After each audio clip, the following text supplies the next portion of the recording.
Hello hello friends. तर बसलेले आहे मी, पूजा वगैरे झाली. मुलांना मस्तपैकी आज लंचसाठी पास्ता बनवलं. पास्ताची रेसिपी येईलच, मी एडिटिंग करून पोस्ट करणारच आहे आपल्या चॅनलवरती.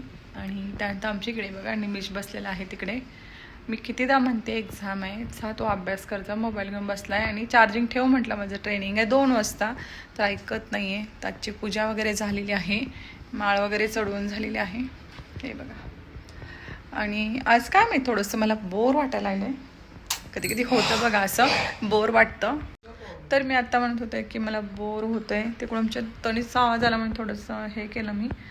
तर कधी कधी होतं बघा, माणसाला बोर होतं, काही करावं प्रश्न पडतो. काम तर खूप आहे, प्रमोशनचे इतके पार्सल आलेले आहेत, त्याचं पण मला व्हिडिओ करायचे राहिलेले आहेत.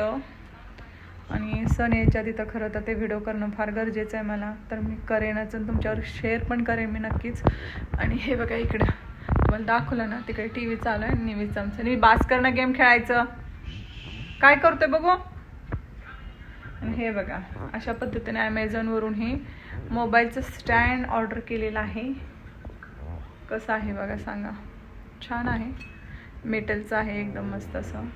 तर बोर झाल्यावर तुम्ही काय करता नक्की सांगा मला. काम तर खूप आहे माहिती आहे का, प्रमोशनचे व्हिडिओ पण करायचे राहिलेत, पास्ताचं जी रेसिपी आहे ती तुमच्यावर मला शेअर पण करायचं आहे, तो व्हिडिओ एडिट करायचा आहे. कालचा ब्लॉग शूट केलेला आहे तो पण नाही करायचं आहे. माझं बिझनेसचं काम पडलेलं आहे, ते सुद्धा खूप सारं करायचं आहे. पण माझं ना मनच आज हे करेना, नको वाटायला काय करायला. होतं ना असं कधी कधी, खूप सारं काम असतं, असं नाही की कामच नाही, हे नाही ते नाही. आणि बोर होते असं पण नाही ना, काम खूप आहे पण बोर होते, करायचं मन करत नाही आहे. तर होतं असं कधी कधी, बरोबर आहे ना. चला तर मग बाय बाय, काळजी घ्या सगळ्यांनी, बाय.